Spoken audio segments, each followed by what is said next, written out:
All right, thanks for tuning in. You're listening to Gaucho Amigos. I'm Alex. Today we have a very special guest, Kenny Vance. Kenny was a singer and founding member of the group Jay and the Americans, a group that had a whole bunch of hits in the 60s. He's had a long and successful career in the music business, but for the purposes of this podcast, he had an important role in launching the careers of Donald Fagen and Walter Becker. I mean, he was essentially the person who discovered them back in the late 60s at the Brill Building. He kind of stumbled upon them and decided to take them under his wing, setting them up with a little studio. And he brought them out on tour in his group, Jay and the Americans. He even eventually was the one to connect them to Gary Katz. And, above all, he was the one who really took notice of Donald and Walter's talents, at a time when no one else really did. So Kenny ultimately deserves a lot of credit for pretty much the entire existence of Steely Dan. And Kenny was kind enough to join me on Zoom to kind of tell the whole story, how he came to know and collaborate with Donald and Walter back in the 60s. Kenny is also the person who, for many years, had in his possession all of the pre-Steely Dan songs, those early Brill Building songs that Donald and Walter recorded, some of which he ended up releasing himself, some of which ended up kind of leaking out against Kenny's will. We talk about all this in the episode. And actually, at the end, I play a song called Take a Dip with Dinah that I've actually never seen on any of the Fagen and Becker bootlegs that are circulating. I think Kenny just kind of put it out very quietly, recently within the last couple of years. And it features Donald on keys, Walter on bass, Denny Diaz on guitar, and Kenny himself on lead vocals. So stick around for that. I had never heard that one before. So maybe you haven't either, even if you're a diehard Steely Dan collector. Um, Also want to mention before I share the interview that Kenny recently made a documentary called Heart and Soul. That came out earlier this year, and it's about the early days of rock and roll. You can find more info on that at kennyvance.com. All right. All right. Without further ado, here is my conversation with Kenny Vance. Enjoy.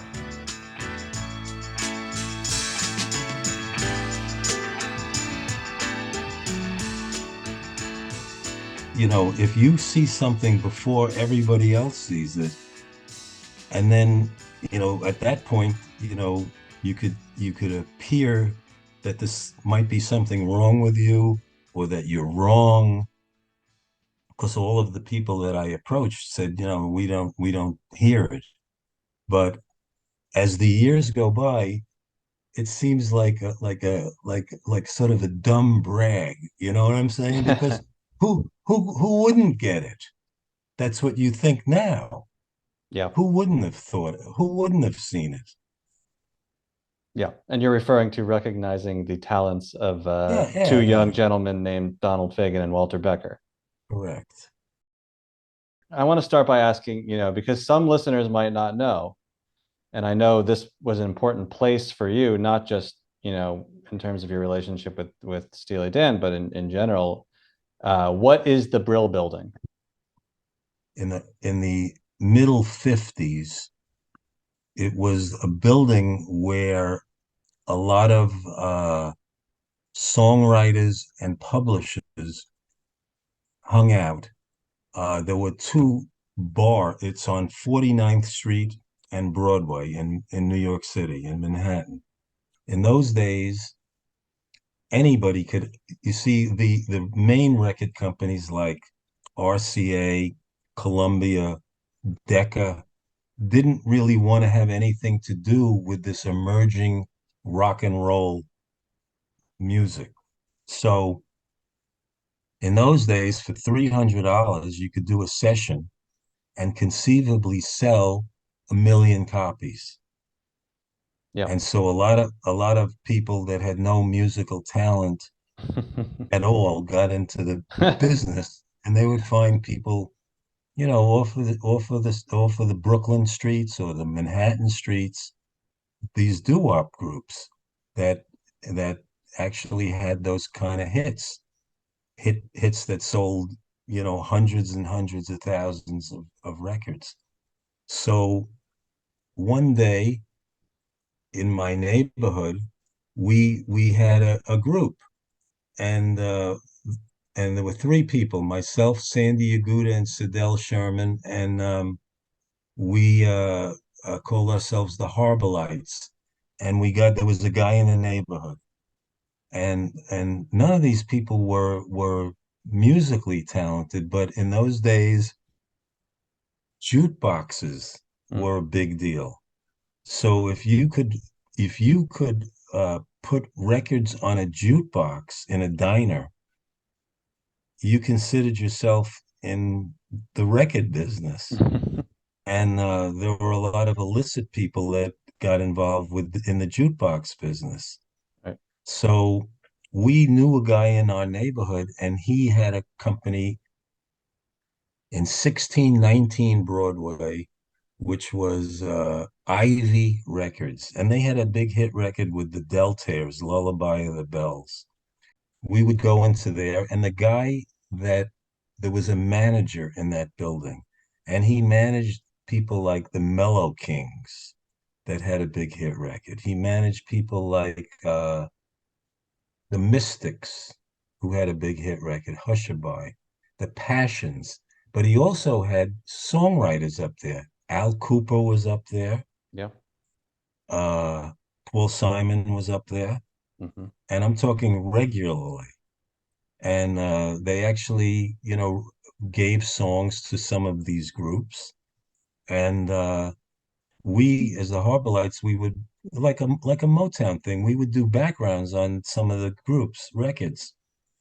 And then one day, uh, Jay Trainer, who was the original lead singer of Jay and the Americans, he didn't really want to be with the Mystics anymore, and we really didn't want to be with the girl that was in our group, because it was cooler to be with an old guys group.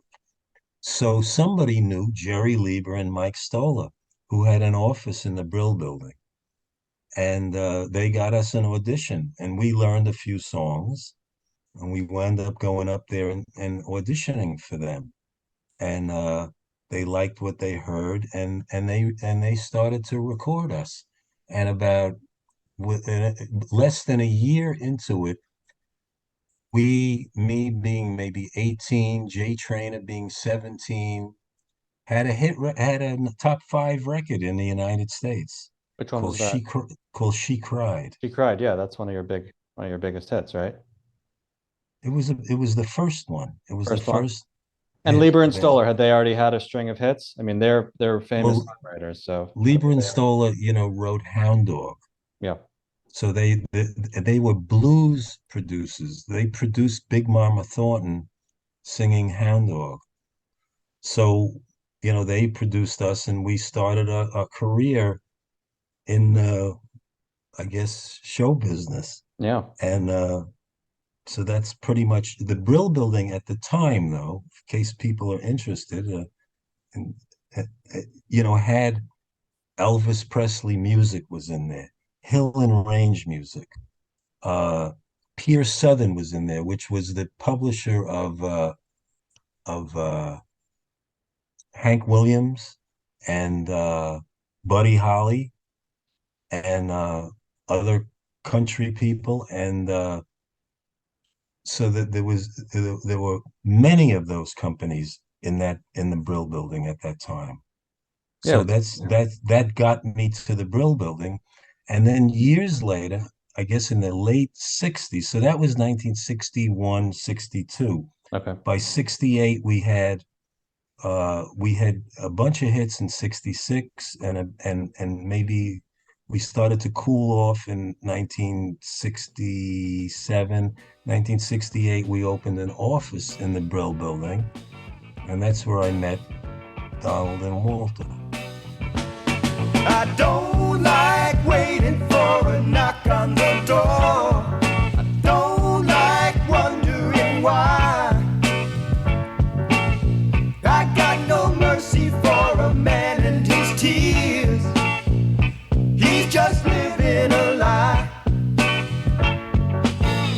I got a feeling like I'm losing my cool. That's no way to be. You got me crying, got me playing the fool. That's what you're doing to me. Oh, you gotta come back, baby. I don't wanna say how long it's been. 5 days and I gotta know now. Come back, baby. I don't wanna live alone again. My old man never told me how.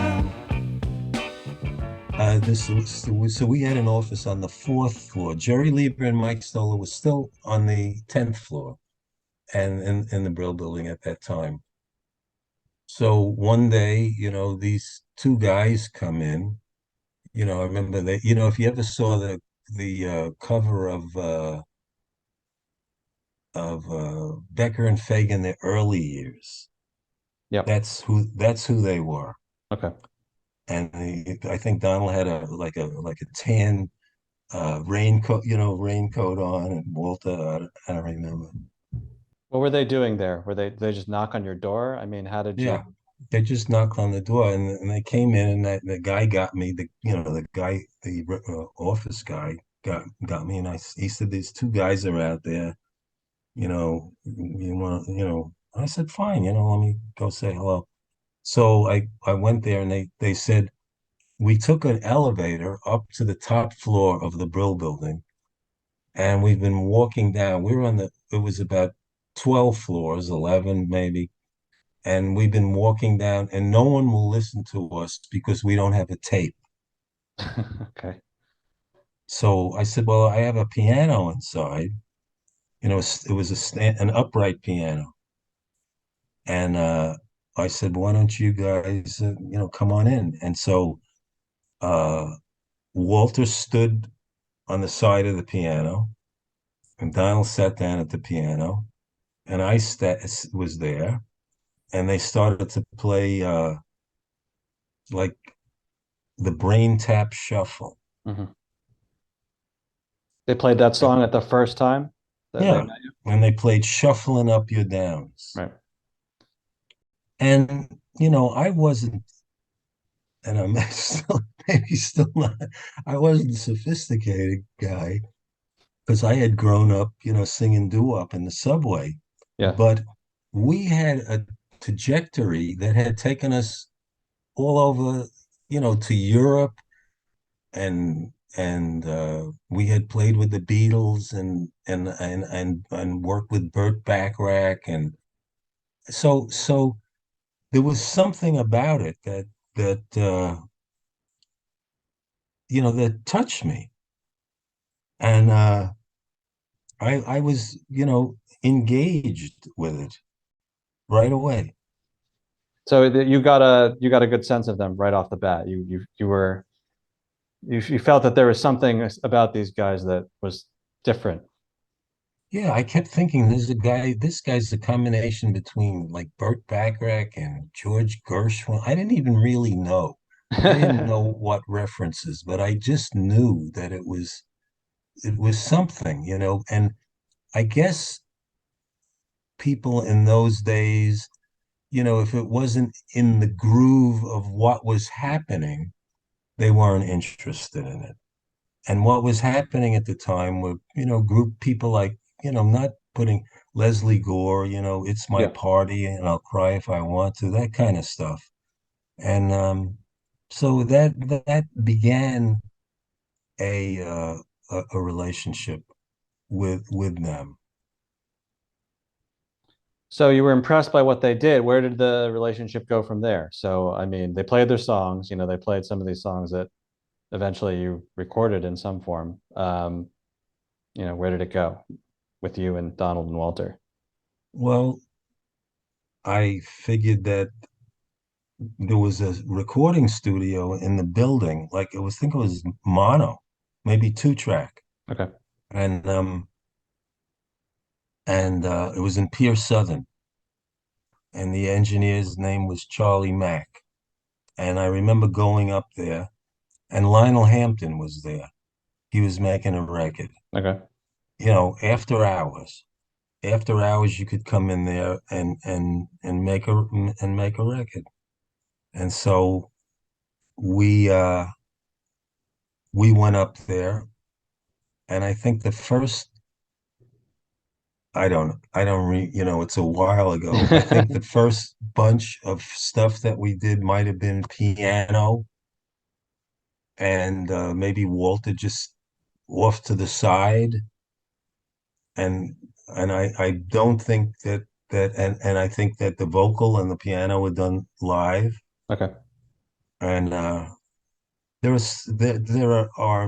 there are examples of that, out in the world. And then as time went by, we put together a little band, Yeah. and it was John Mazzi and John DeCepolo, both drummers with Jay and the Americans, were the drummers on those records. And they found Denny Diaz and they found Keith Thomas. Uh, Who and they sang and on a they bunch of the songs, right? he sang on a bunch of the songs, Yeah. right? Undecided, Yep. and he sang on Was he a horse in town? Was that him? yeah, that's exactly right. Yeah. And but you Yeah. sang on a couple too, right? So you were involved a little bit. Well, I don't want to. I'm trying to stay, in the pocket here, but Okay. I remember, you know, I wound up. They wanted me to be the singer, Wow. and basically, Walter was more of the singer at that time, and they would do duets like with "Don't Take," don't, with like with "Come Back, Baby," and don't let me in, those kind of things, and They'd be then singing together, right? Donald and Walter. we'd be singing together, and And then didn't even Walter take lead on a couple tunes? And Walter would take leads Yeah. on things, Wow. and Walter took lead on the Mock Turtle song, Okay. and I don't know how I remember this, That's impressive. but Yeah. Will you walk a little faster? Said a whiting to a snail. There's a porpoise close behind us, and he's treading on my tail. Don't you see how eagerly the turtles and the lobsters all advance? They are waiting on the shingle. Won't you come and join the dance? Will you, won't you, will you, won't you join the dance? Will you, won't you, will you, won't you join the dance? Will you, won't you, will you, won't you join the dance? You can really have no notion how delightful it will be when they take us up, throw us with the lobsters in the sea. But the snail replied too far, gave a look askance, said he thanked the whiting kindly, but he would not join the dance. Would not, could not, would not, could not, would not join the dance.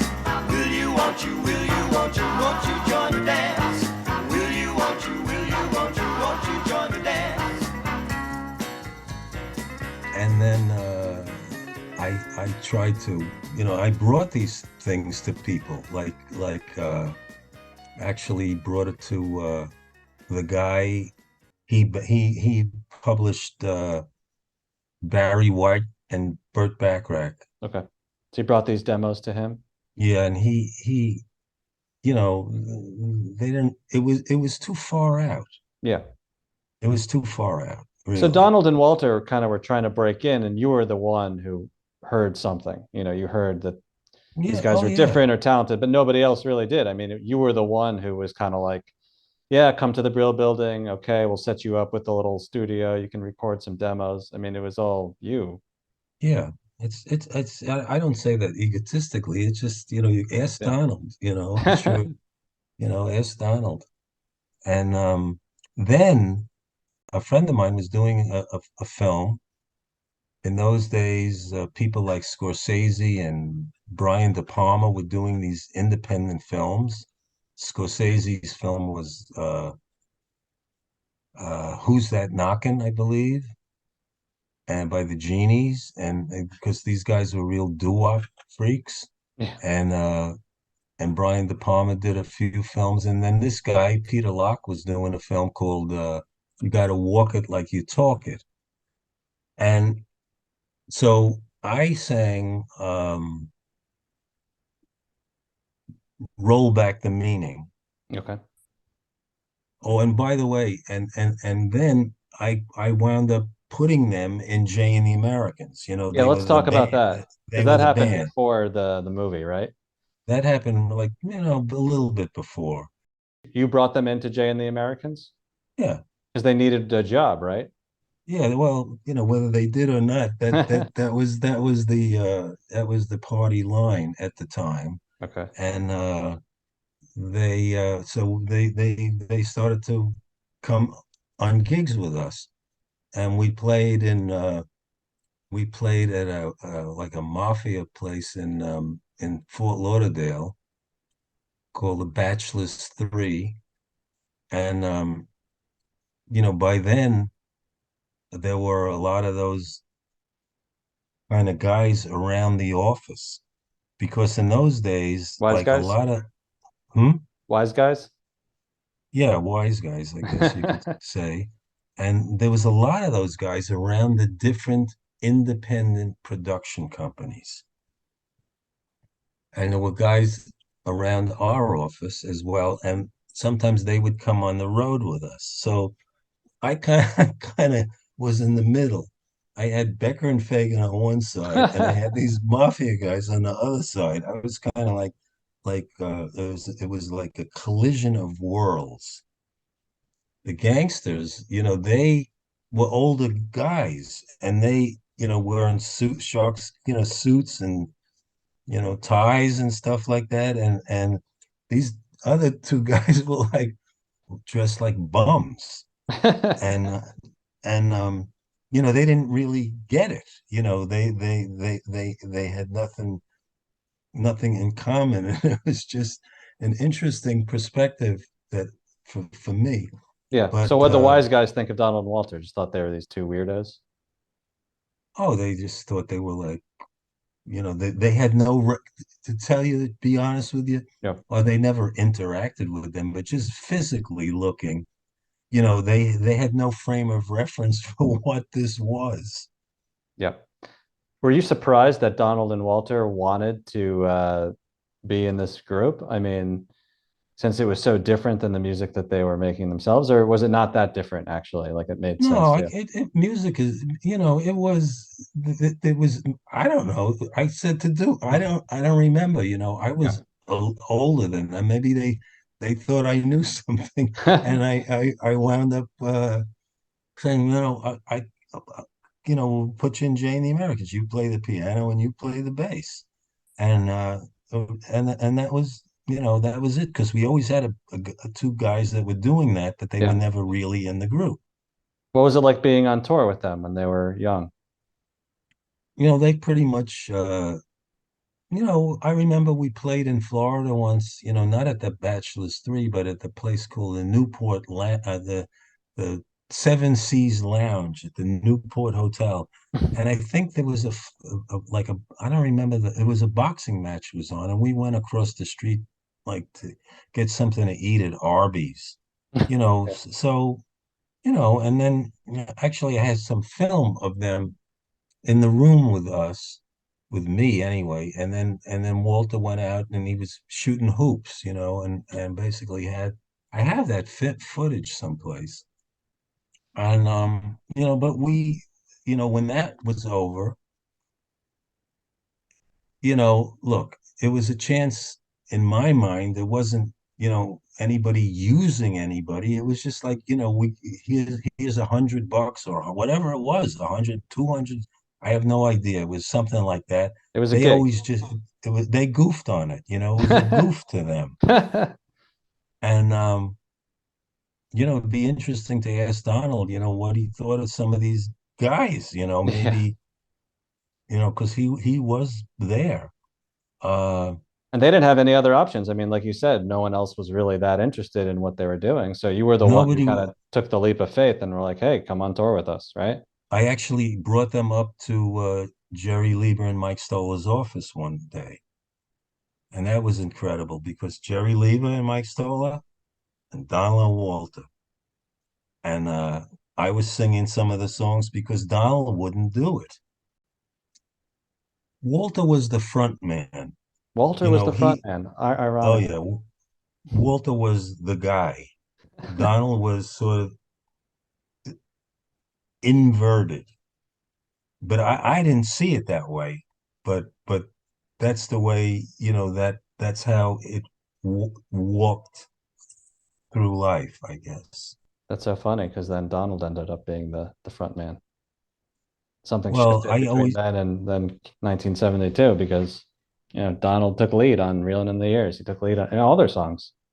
well, yeah, but they still had a couple of those guys in that group in the first album That's because he true. still wasn't sure that that's what he was going to do.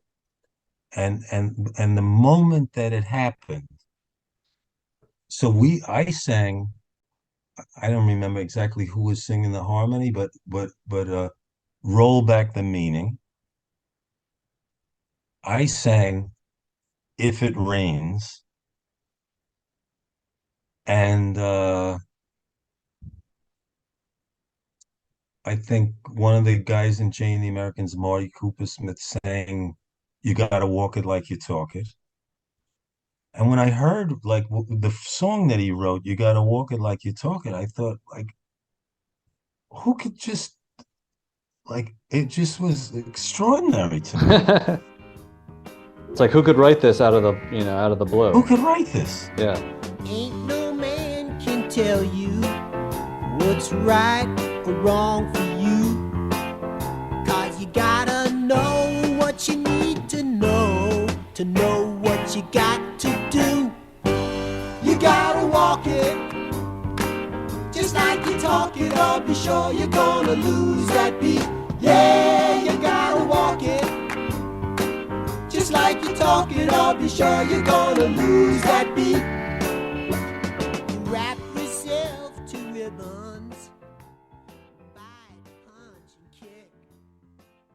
And I really knew that Donald and was writing the songs mostly. What'd you think of Donald's voice when he did sing, when he did take lead? He, I thought, I thought his phrasing was unbelievable. So Yeah. so now I go out to sing Dog Eat Dog. Okay. And I had heard him sing it, at the piano. I said, "You do it because I can't do it. Yeah.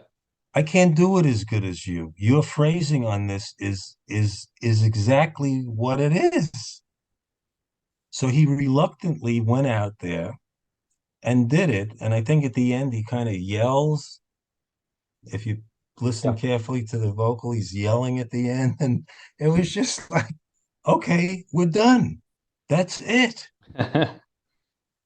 And then the movie came out. There was actually a real album.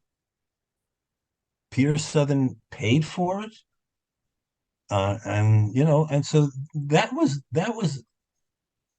wasn't nothing, but of course, Walter always like, had to like, this is always had to, be negative about it.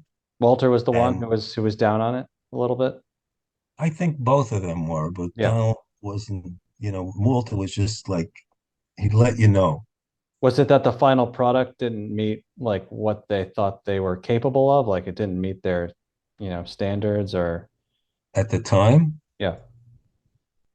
knowing what we know now, you probably would think, that it wasn't.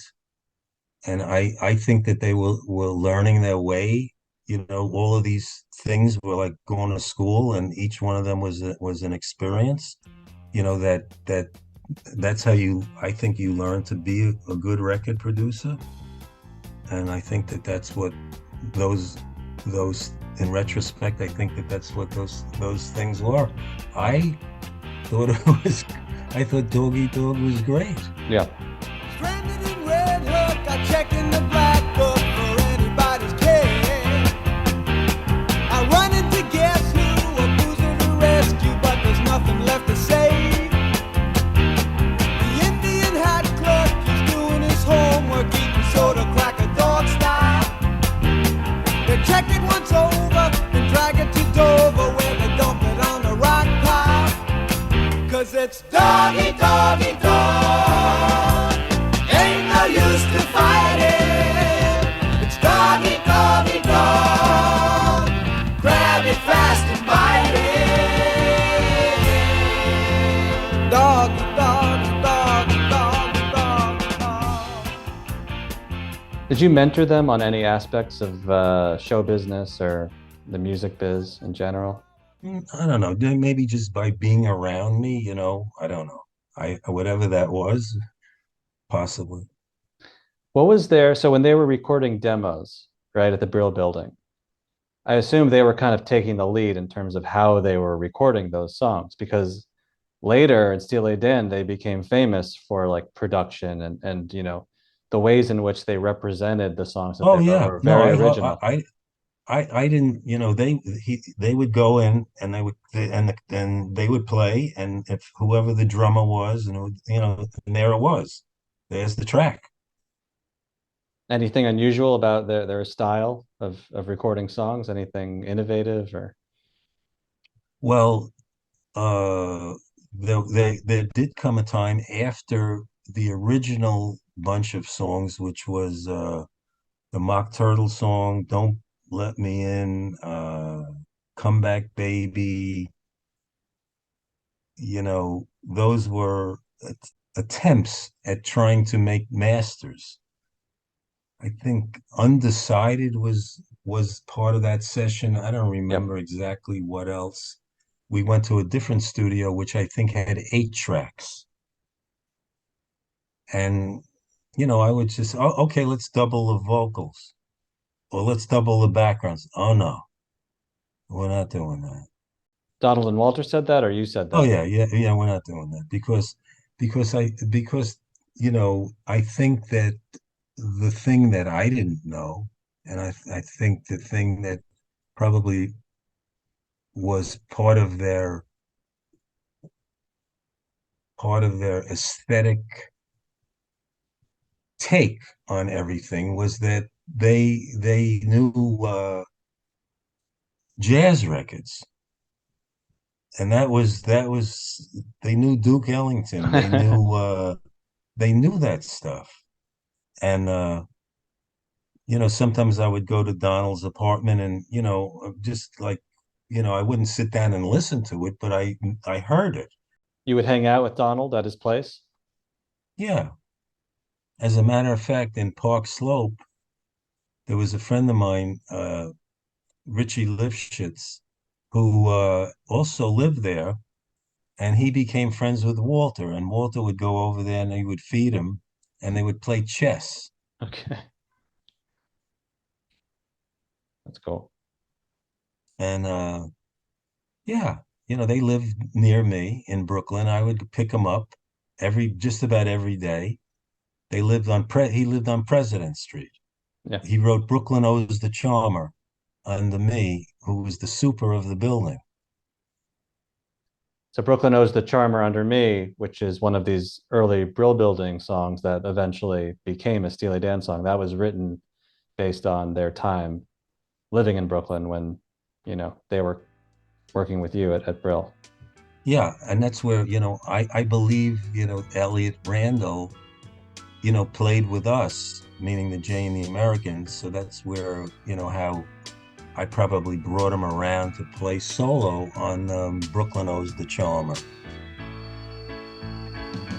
A race of angels bound with one together. A dish of dollars laid out for all to see. A tower room at Eden Rock is golf at noon for free. Brooklyn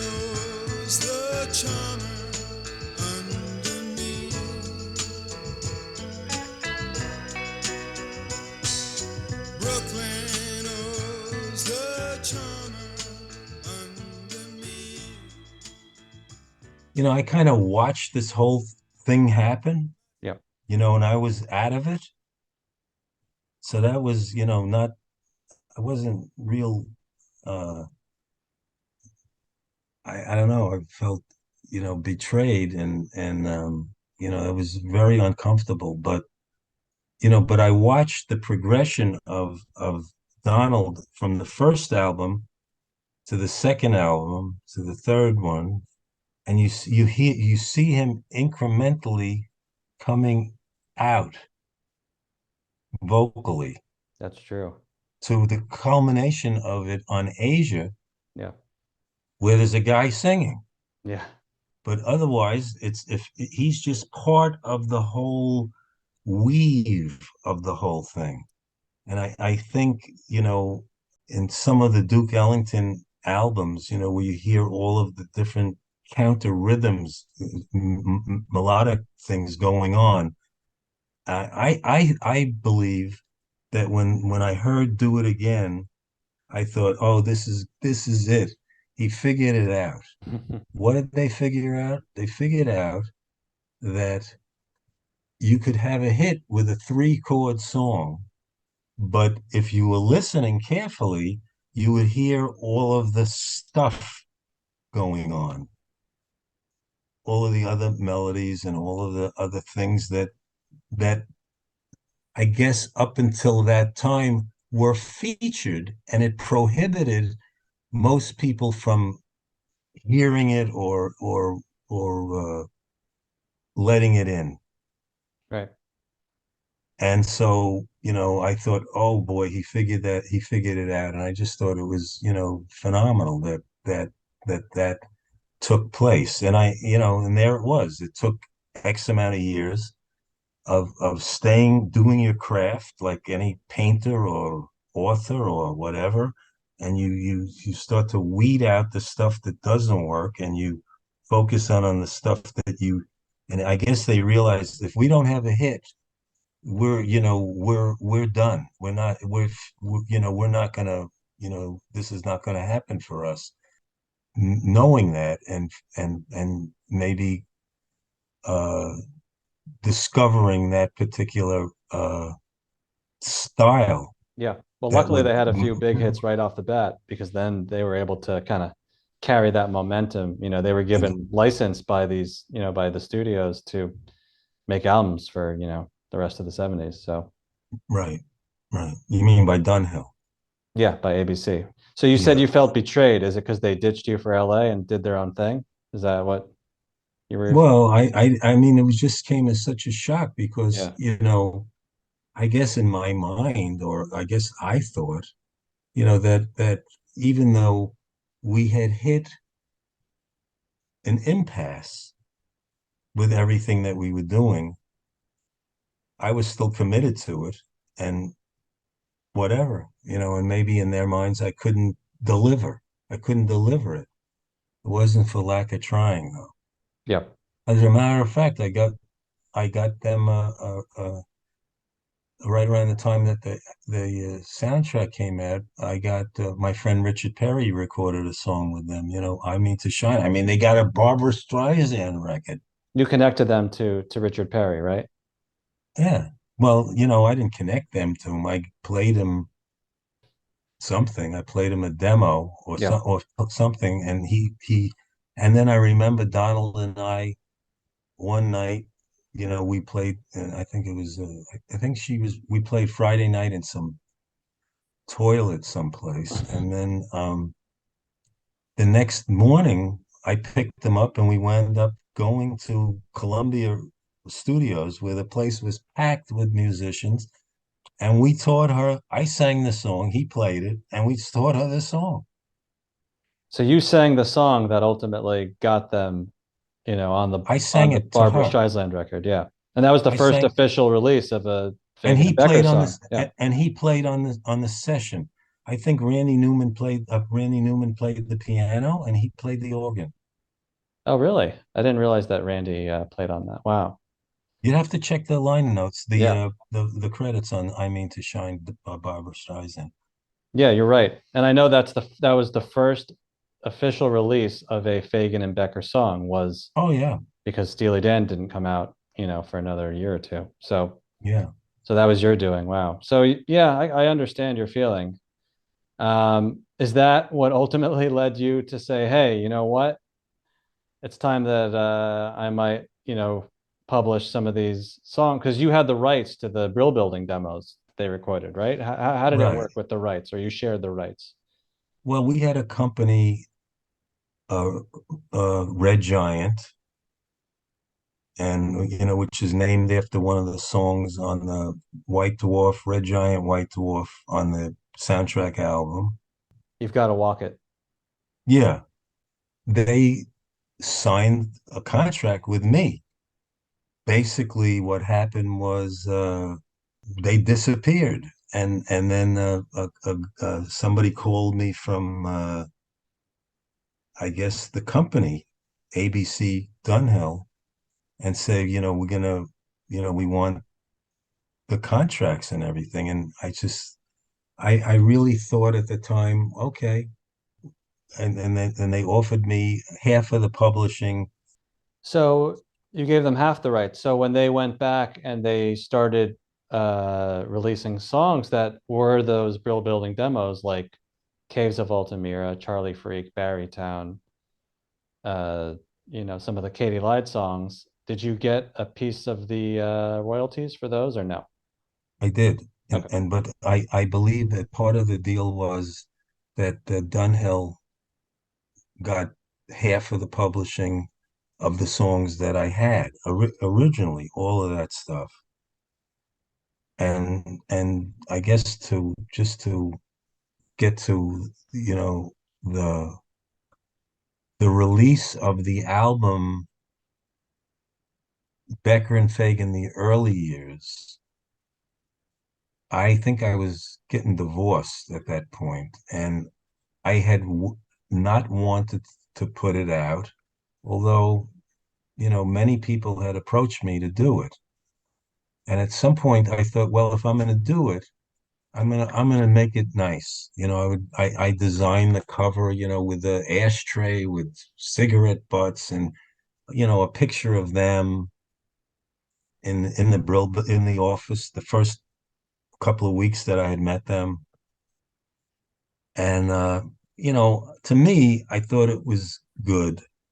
And I picked what I thought were the 10 best songs. And I guess haven't listened to it in, I don't know, a million years, but I'm sure that those were aesthetically, I wasn't embarrassed by it, although, I'm sure maybe they were. And I had a lawyer at the time, and he had a guy that was interested in putting it out. And I said, whatever you do, I don't want to call it Steely Dan. Because I Steely want it Dan to had be, broken up at this point as well, right? This is in the well, early. I didn't know that. I said, I Oh, you don't didn't want know. to call it Steely Dan. This Okay. was after Asia. So in other words, all of the albums that come out, Yeah. the whole deal had happened. And I said, I don't want to call it Steely Dan because I don't have anything to do with that. But I have something to do with Becker and Fagan. So I wanted you call it Becker and Fagan the early years. I like that. That was a good because it is a little different. It sounds different. It's just them. It's the early stuff. It's when they were kind of And the songwriting duo before the band really took off, right? yeah, of course. Exactly. But you see the where the origins are. You see it. And so then the guy that put it out, I think he gave me it wasn't a lot of money. Let's just put it that way. And he gave me half of the money. He says to the lawyer, he says, "Does he have any more songs?" So I had all of the songs. the piano demos, the stuff that wasn't so great, all of it. Because the early years was only 10 songs, but there were dozens, That's right? right. That's right. Yeah. And that was it. I was done. You were just going to do the first 10, like Brain Tap Shuffle, I was, that was it. Soul I was Ram. done. I Yeah. was done. That was it. And then the guy says, he says, he says, I just want to hear them. I thought I had a cassette of it, a cassette, and all of the stuff was on there because I guess I put it together so I could pick the 10 ones that I wanted to use, Yeah. including Yellow Peril, Yeah. which was always a favorite of mine. On an island of gleaming rocks, jutting up from the blue lagoon, a ceremonial music box, and from it flowed a bright blue moon that made our hero swoon. A fine art, miner from China, a fine art, miner from China. He got the cassette, and then, I don't know, a couple of weeks later, he gave it back to me, or he gave it back to the lawyer. And then maybe a year goes by, and all of this shit comes out, like all over the world, Oh boy. with pictures of them, Steely Dan, all of that. Oh boy. Yeah. So they leaked And out. I really didn't know what to do. And Yeah. I really went crazy. I felt so, I felt, ugh, I would never do that. Yeah. You don't know me that well. You don't know me at all, but I would never do that. Yeah. And So I always, yeah. So your original plan was, look, I'm going through a divorce.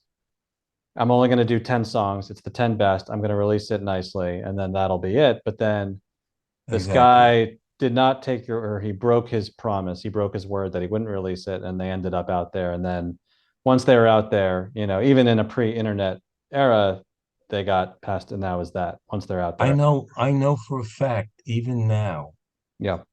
that those recordings are monetized. But I never, I mean, it's 50 years ago or Yeah. whatever.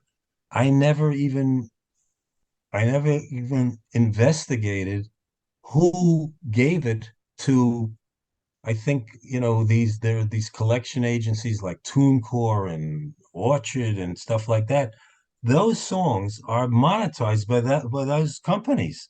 So somebody, has said to them, "Oh, we own these songs, or we own these masters. I own them. Not that I would ever do anything with them. So you're not getting anything for those. Donald and Walter No, aren't getting for those. They're just out. Other they're people are. just out there. They're out there. Yeah. Well, I mean, I have to say, as a fan, as someone who nerds out about this stuff, there's part of me that's happy they're out there because then that means I got to hear them. Songs like Sun Mountain. Like Sun Mountain wasn't on your original release. I think that's a great song. Undecided, Android Warehouse, You Go Where I Go. I don't think those were on, or Parker's Band. Some of the No, early versions of songs that yeah, became Steely Dan, those came right, out in this second wave, right? but those records in my mind are, they're incomplete. They're incomplete. The ones that I put on there had a bass, drum, guitar backgrounds. They were like complete recordings. I see. If you listen to Parker's Band, the one that they did, it's probably a piano vocal. And if you listen to You Go Where I Go, it's Walter playing the bass and singing the bass part, and Donald sitting at the piano playing, Yeah. I'm about to cry and I don't know the reason. I can see the start of a difficult season. I can't let it get me down when everything is going wrong. Ain't it good to know that I can be strong, darling, as long as you go where I go. I can't complain about the pain and the heartache, the tears when your kisses disguise the lies my eyes don't see. And what do I need to know as long as you go where I go? The one that I have that is so wonderful is Donald singing If It Rains. Is that on You've Got to Walk It or no? Yeah. I can't understand how it happened. I've run into morning too soon, I'm sure. As the that, yeah, Yeah. Yeah, it's he great. sings it, and it's a killer. You know, Yeah. when I heard him sing, I thought to myself, well, I can't do the nuances. I can't. I can't. He's got to be the guy that sings this stuff. And that's how he, I think, ultimately ended up being the lead singer of Steely Yeah, Dan, is because no one because else could do it. no one else could do it. Exactly. Yeah.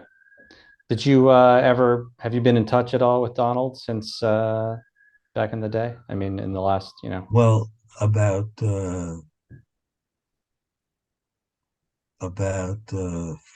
4 years ago, a friend of mine, Leon Ichazo, a, a Cuban film director, and I could give you his credits. You check it out. El Cantante, Venero, El Super. He lived on Madison and 92nd Street. So I'm on the phone with him. I'm in Florida, and I'm on the phone with him, and he says Fagan's across the street. He's sneaking. He's trying to be invisible. And go over there and tell him I'm on the phone. I want to say hello. So he goes over, and the next thing I know, it's Donald's on the phone. And he says, hey, dude, how you doing? I said, it's good. Everything's good. And, wow. he says, I heard you, I'm sorry to hear about your house. And so, he actually, uh, knew that I was still around. And we chatted for, a couple of, maybe a minute or two. And I said, give me your phone number. I said, the next time I'm in New York, I'll give you a call. So he did. Wow. And I came to New York, I don't know, about 6 months later, and I called him and I left a message. And it was him, and he answered the machine, and I left a message, but I didn't hear back from him. Okay. Yeah, well, he's a busy guy, hopefully. Yeah. He might have been on tour, who knows? I mean, he's got a lot Yeah, going on. it's all good. The boys in this town ain't what they're supposed to be. All healthy and brown, living so near the sea. They seem so sad, and often you can hear them cry. Take a dip with Dinah and find out why. Dinah, take a dip with Dinah and find out why.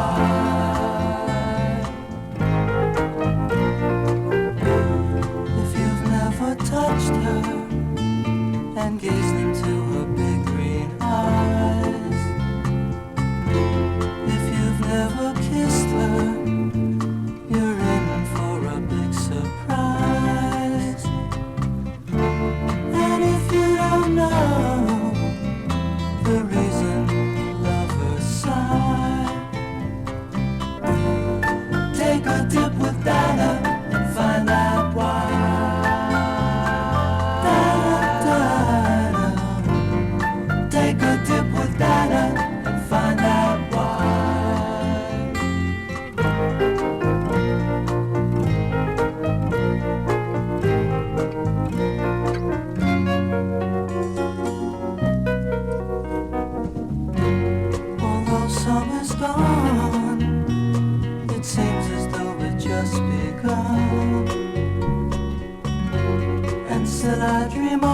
fun of playing in the summer sun. And sometimes at night the moon seems to fill the sky.